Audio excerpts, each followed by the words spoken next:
Good morning. Just a very quick verse again for Monday morning before we all go to work. Some of you may already be in work. Some of you may be coming home from work.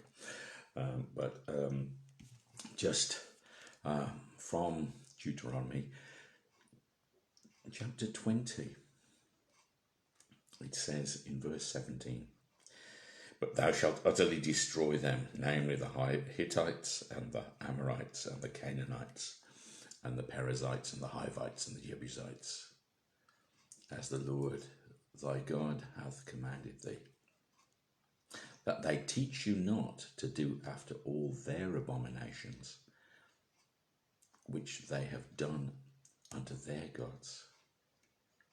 So should you sin against the Lord your God."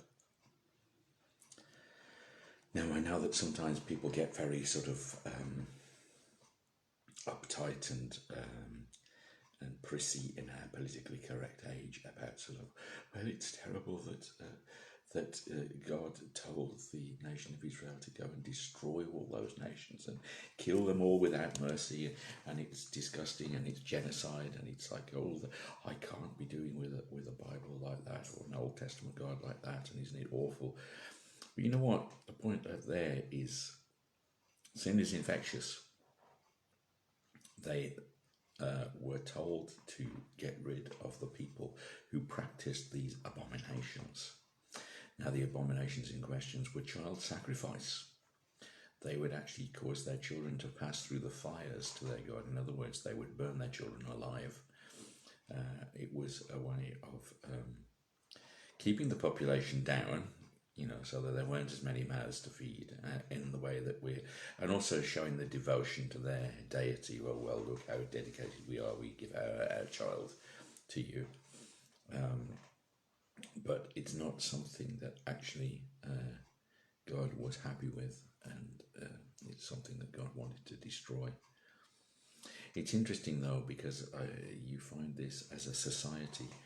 The more we've become happy with the idea of abortion, the more that we've become happy with euthanasia, the more sympathetic we are to the tribes that the children of Israel were told to drive out.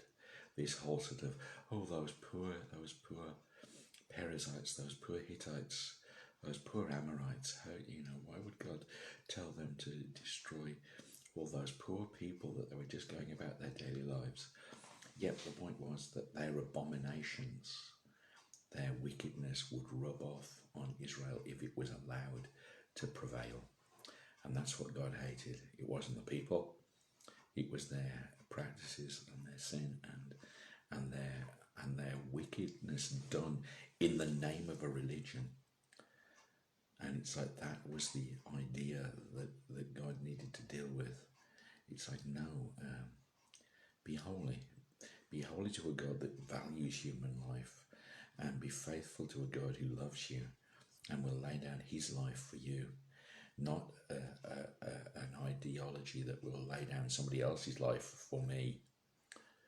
Wow. Quick thought. God bless you. And but the point is this, our God is faithful to us, and he loves us, and he's the only true one.